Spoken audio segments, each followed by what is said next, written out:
ዛሬ ሰምታችሁት የማታውቁት መልስ ልመልስላችሁ ከይቅርታ ጋር። ብዙ ጊዜ የሚያስቡት ብዙ ሰው መጽሐፍ ቅዱስ የክርስቲያኖች መጽሐፍ ይመስላቸዋል። ነች የምትሉትን ቃል አምጣልኝ ከአዲስ ኪዳን። እሺ ትሰልማለህ? ሙስሊም የሚለውን ቃል ከቁርአን በፊት ላምጣለህ? ከቁርአን በፊት እንደነበረ በዛ መጽሐፍህ ላምጣለህ? ላምጣልኝ እስቲ። የሚል ቃል እኮ የለውም። ሙስሊም የሚል ቃል ከቁርአን በፊት ብታመጣልኝ ይሄ ሁሉ እንትን አልነበረውም። ትሰልማለህ? ሙስሊም የሚለውን ቃል ከቁርአን በፊት ላምጣለህ? ከቁርአን በፊት እንደነበረ በዛ መጽሐፍህ ላምጣለህ? ላምጣልኝ እስቲ። በጣም ጥሩ ና። ሙስሊም የሚለውን ቃል ካመጣን እስልምና ሊቀበል ነው የሰው ከየት? ከገዛ መጽሐፍ። በጣም ጥሩ ና። ብሉይ ኪዳን በምን ቋንቋ ነበር የተጻፈው? ሂብሪው። በሂብሩ ነው የተጻፈው። በጣም ጎበዝ ልጅ። እሺ በሂብሩ ነው የተጻፈው። ዋው! ቁርአን ሙስሊም የሚለውን ቃል ልታመጣልኝ ነው? አዎ ሙስሊም የሚለውን ቃል ላመጣልህ ነው። በመጀመሪያዋ ኢዮብ 22:21ን እንመልከተው። ከዛ ወደ ሂብሩ እንሄዳለን። በሂብሩ ነው የተጻፈው ብሎናል። ወደ ሂብሩ እንሄዳለን።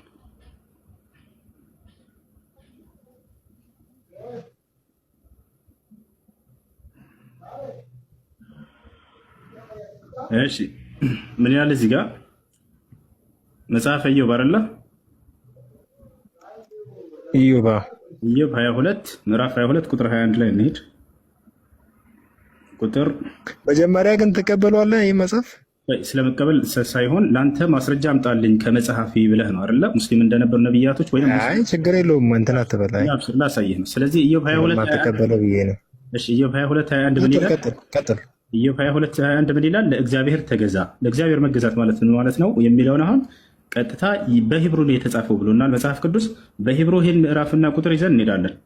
በዕብራይስጡ ላይ እንሂድ። በዕብራይስጡ ላይ እንሂድ። ኢዮብ 22:1 አንዴ ምዕራፍና ቁጥሩን ጻፉት እንዳንረሳ ልጆች። ኦኬ ሂብሩ እዚህ ጋር እንግባ።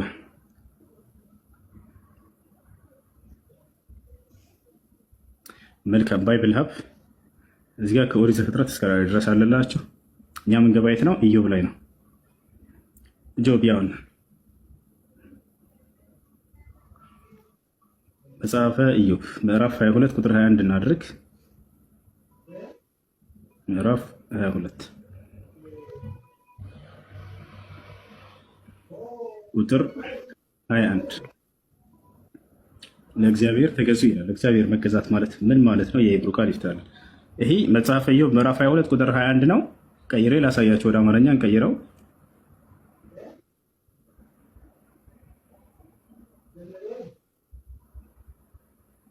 መልካም ይታያቸዋል። ኢዮብ 22:21 ለእግዚአብሔር ተገዙ ይላል። አሁን እዚህ ጋር ሂብሩ ጋር እንገባለን። ኤችኤቢ ያውና ሂብሩ ላይ እንግባ።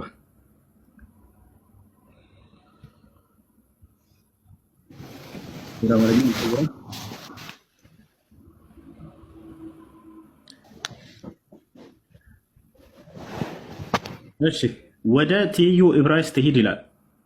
ኢዮብ 22:21 ወደ ትይዩ ዕብራይስጥ ሂድ። የዕብራይስጥ መፍቻ ቃል እዚህ ጋር እንገባለን። እሺ መልካም። አሁን ስልክ ልትወጣ ነው እንዴ? ብዙ ሄድክ እኮ። ከዕብራይስጡ ላሳየህ። ዕብራይስጥ የሚል ቃል በቃል እያሳየህ ነው አይደለ? የዕብራይስጡን ምዕራፍ 22 ቁጥር 21 ቀጥታ እሱ ጋር ልንገባ ነው። አሁን ጨርሰናል። ለዚህ ጋር ወደ አማርኛ እንቀይረው።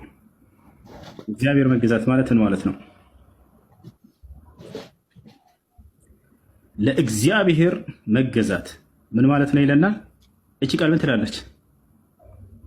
አንብባት። ሙስሊም ቀጥል እስኪ። ሙስሊም ልጅ ምን ማለት ነው? ለእግዚአብሔር መገዛት ያው ቃል በቃል ለእግዚአብሔር መገዛት ምን ማለት ነው? ሙስሊም ማለት ነው ብሎ አስቀምጦታል። ጌታ እሺ ቀጥል። ጌታ ዘመንህን ይባርከው። ሙስሊም ሁኑ ሲባሉ ቀጥታ ለእግዚአብሔር ተገዙ ሲባሉ ሙስሊም ሁኑ ማለት ነበር። ሙስሊም ለመሆን ምን ማድረግ አለብኝ? ለእግዚአብሔር ተገዛ። ያው ቃል በቃል አረብኛውን ቃል በልልኝ እስቲ። ያው ለእግዚአብሔር መገዛት ማለት ነው ሙስሊም ብሎ ቃል በቃል ተረጋጋ። ሙስሊም አትቸኮይ፣ ተረጋጋ። ምን ብሎ ነበር? ሙስሊም የሚለውን ቃል አምጣልኝ ከቁርአን በፊት። ለዚያውም ያው ነብያቶች ለእግዚአብሔር ተገዙ ሲባሉ ለአንድ አምላክ መገዛት ማለት ሙስሊም ማለት ነው የሚል ቃል በቃል መጣሁልህ። የጌታ ሰው ይሄ ቃልስ ሌላ ልጨምርልህና ሌላ ሰርፕራይዝ ላሳይህ። ይሄ ቃል ምን ይላል? እዚያው ላይ እስልምና ምን ማለት ነው? ለእግዚአብሔር መገዛት ማለት ነው ብሎ ቃል በቃል አስቀምጦታል። እስልምና በገዛ መጽሐፋችሁ እምነታቸውን እንሰብካቸዋለን ቅዱሳኖች በገዛ መጽሐፋቸው። ከዚህ በኋላ ምን ይሆንላቸው? አይ ወደ አማርኛ ቀይሮት ነው ልትሉ ትችላላችሁ። ወደ አማርኛ ቀይሮት ነው እንጂ በእንግሊዝኛ ላይ የለም። እዚያው ላይ የትም ሳንሄድ በእንግሊዝኛ ላሳያችሁ። እዚያው ላይ የትም ሳንሄድ ቅዱሳኖች ይሄ ቃል ምን ይላል? ይሄ ቃል ሙስሊም ስለ ጊዜ ብቻ የመጣ ሳይሆን ቀደምት ነቢያት ሁሉ የታዘዙበት ነው። ለአንዱ አምላክ ተገዙ ሲባሉ ጊዜ ሙስሊም ሆኑ እየተባሉ ነበር። ለአንድ አምላክ መገዛት ማለት ሙስሊም መሆን ማለት ነው የምንለው ለዚህ ነው። በመጽሐፋቸው ላይ በገዛ መጽሐፋቸው ላይ ነቢያቶች ለአንድ አምላክ ተገዙ ሲባሉ ጊዜ ሙስሊም ሆኑ እየተባሉ ነበር። ለአንድ አምላክ ይገዙ ነበር። አሁን ሌላ ሰርፕራይዝ ላደርጋቸው ነው። ኢየሱስ ራሱ ሙስሊም ነበር። ለምን ከተባለ ለዚያ ለአንዱ አምላክ ይገዛልና ለአንድ አምላክ መገዛት ማለት ሙስሊም ማለት ነው ከተባለ ኢየሱስ ክርስቶስ ራሱ ለአንዱ አምላክ ይገዛልና ሙስሊም ነው ማለት ነው። ክርስቲያን አይደለም ነው። ኢየሱስ ለአምላኩ እንደሚገዛ ላሳያቸው። የገዛ መጽሐፋችሁ ላይ ኢየሱስ ክርስቶስ ራሱ ሙስሊም ነበር። አንደኛ ቆሮንቶስ ምዕራፍ 15 ቁጥር 24 ላይ ልሂድ። ኢየሱስ ክርስቶስ ለዚያ ለአንዱ አምላክ ይገዛ ነበር። አንደኛ ቆሮንቶስ ምዕራፍ 15 ለዚያ ለአንዱ አምላክ ይገዛል። ሁሉ ከተገዛለት በኋላ ግን እግዚአብሔር ሁሉ በሁሉ ይሆን ዘንድ በዚያን ጊዜ ልጁ ራሱ ኢየሱስ ማለት ነው። ልጁ ራሱ ደግሞ ሁሉን ላስገዛለት ይገዛል። ለአንድ አምላኩ ይገዛል። ለአንድ አምላክ ለዚያ ለአንድ አምላክ መገዛት ማለት ሙስሊም ማለት ነው። ስለዚህ ኢየሱስ ክርስቶስ ራሱ ለዚያ ለአንድ አምላክ የሚገዛ የሆነ ሙስሊም ነበር። ይታችኋል ቅዱሳኖች ስለዚህ ለአንዱ አምላክ መገዛት ያ ማለት ሙስሊም መሆን ማለት ነው። ሙስሊም ሁን እያሉ እየተባሉ ነቢያቶች ይታዘዙ ነበር። እሺ ወደ አረበኛው ልቀይሩላችሁ። ከይቅርታ ጋር እኔ መሐመድን አከብራለሁ። ነቢያችን መሐመድ ነቢዩ አይደለም እኔ ስለማልቀበለው፣ ግን ከክርስትና ገልብጦ ያመጣው አይመስላችሁም? ከክርስትና ገልብጦ ያመጣህ አይመስላችሁም ወይ ይላል። ዛሬ ሰምታችሁት የማታውቁት መልስ ልመልስላችሁ ከይቅርታ ጋር። ብዙ ጊዜ የሚያስቡት ብዙ ሰው መጽሐፍ ቅዱስ የክርስቲያኖች መጽሐፍ ይመስላቸዋል። ላ አይደለም። ክርስቲያን የሚባል እምነት የለውም መጽሐፍ ቅዱስ ላይ። አምላክም ነቢያቶችም አያውቁትም ይሄም እምነት። ስለዚህ እነሱ መጽሐፍ አይደለም። እነ ሙሴ ነቢይነታቸው፣ እነ ያዕቆብ፣ እነ አብርሃም፣ እነ መሲሁ በድንግልና መወለዱ እነዚህን ሁሉ አምላክ አላህ ስብሐነሁ ወተዓላ እውነት እንደሆኑ ባለፉትም ላይ ተናግሮ እንደነበር ይነግረናል። ስለዚህ እነዚያ ለጊዜያቸው የተሰጡ ነበሩ። ከዚያ በኋላ የሙሴ ጊዜ ሲያልፍ መሲሁን አላህ አናገረው፣ በእርሱ በኩልም ቃልን አወረደ። እርሱ ሲያልፍ ደግሞ ለነብዩ ሰለላሁ ዐለይሂ ወሰለም ሰጣቸው። እዚያ ላይ የሚገኙ መለኮታዊ ቅሪቶች ከአምላካችን የተነገሩ እውነታዎች ነበሩ። ነገር ግን ሰዎች ከጊዜ በኋላ የራሳቸውን ትምህርት ጨመሩባቸው። ይህ ነው። ስለዚህ ክርስትና የሚባል ሃይማኖት መጽሐፍ የለም ከይቅርታ ጋር። ምክንያቱም መጽሐፍ ቅዱስ የእኛ ነው የምትሉት መጽሐፍ ራሱ ክርስትና የሚባለውን ሃይማኖት አምላክ እውቅና አልሰጠውም። ነቢያቶችን እውቅና አልሰጡትም። አምላክ የትኛውን ቦታ ላይ ክርስቲያን ሁኑ ብሎ አላዘዘም። ነቢያቶችም ህዝቦቻቸውን ክርስቲያን ሁኑ ብሎ አላዘዙም። አንድም የመጽሐፍ ቅዱስ ጸሐፊ አንድ ነቢይ አንስቶ አከሌ ነቢይ አብርሃም ወይም ሙሴ ክርስቲያን ናቸው አላለም። ታዲያ የት ነው መጽሐፍ ቅዱስ ላይ ክርስትና ይባል የሚታወቀው? በጌታ ዘመናቸውን ይባርከው። ኪዳን ላይ የትም ላይ ግባና ኢየሱስ ክርስቶስ ነብይ ነው፣ በቃ ኢየሱስ ክርስቶስ ነብይ ነው፣ ኦር ደግሞ ኢየሱስ ነብይ ነች የምትሉትን ቃል አምጣልኝ ከአዲስ ኪዳን። እሺ የማቴዎስ ወንጌል ምዕራፍ 21 ቁጥር 11 አውጣ። ማቴዎስ ወንጌል ምዕራፍ 21 ቁጥር 11 ቁጥር ኢየሱስ ነብይ ነው የሚል ቃል በቃል አሳይ ነው ያለችው። ነብዩ ኢየሱስ የሚል ቃል በቃል እናሳይሽ። ቁጥሩ ምዕራፍ 21 11 ማቴዎስ ወንጌል ማቴዎስ ነው ያልኩት። ይኸው በደንብ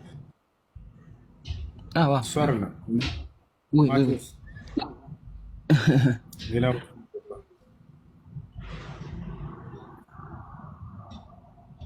ማቴዎስ ወንጌል ምዕራፍ 21 ያው ከ10 ጀምረን ያው ወደ ኢየሩሳሌም በገባ ጊዜ መላው ከተማ ይህ ማን ነው ብሎ ተናወጠ። ህዝቡም ይህ ከገሊላ ናዝሬት የመጣ ነብዩ ኢየሱስ ነው አሉ።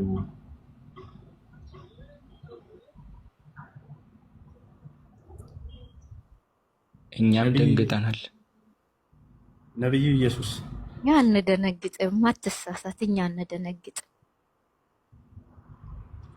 እሺ እኔ እንደዛ ካልክ ደግሞ እዚሁ የማቴዎስ ወንጌል ላይ ምዕራፍ 35 ከቁጥር 31 ላይ የሰው ልጅ ጌትነቱን ማለት ጥያቄ አይፈጥርብኝም እኔ ማለት ነው። ስለ ክርስቶስ መምጣት አምላክ ነብይ እሺ ነብይ ተመልሶ አይመጣም። ጌታችን መድኃኒታችን ኢየሱስ ክርስቶስ ግን አምላክ ስለሆነ በዳግመ ምጽአት ደግሞ ለፍርድ ተመልሶ ወደዚች ዓለም ይመጣል። የሰው ልጅ በጌትነቱ ቅዱሳን መላእክትን አስከትሎ በሚመጣበት ጊዜ ይላል። ታዲያ እዚህ ጋር የክርስቶስ አምላክነትን አይናገርም? እኔ የምልሽ ሴና ነብዩ ኢየሱስ የሚል የለም ብለሽ ነበር። ነብይ መሆኑን አምነሽ ነው ሌላ ሐሳብ የምታነሺው? አላመንኩኝም።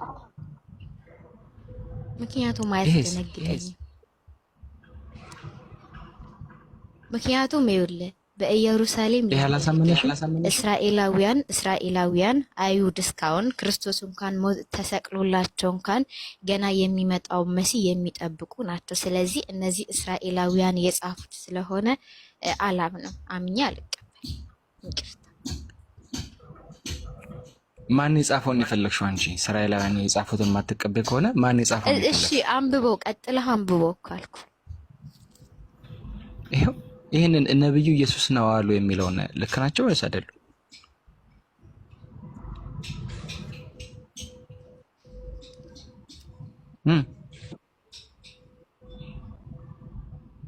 ቆይ እስራኤላውያን የጻፉትን አልቀበልም ካልሽ ማን የጻፈው? ኢትዮጵያውያን የጻፉትን ነው ወይስ አሜሪካውያን? ማን የጻፈው?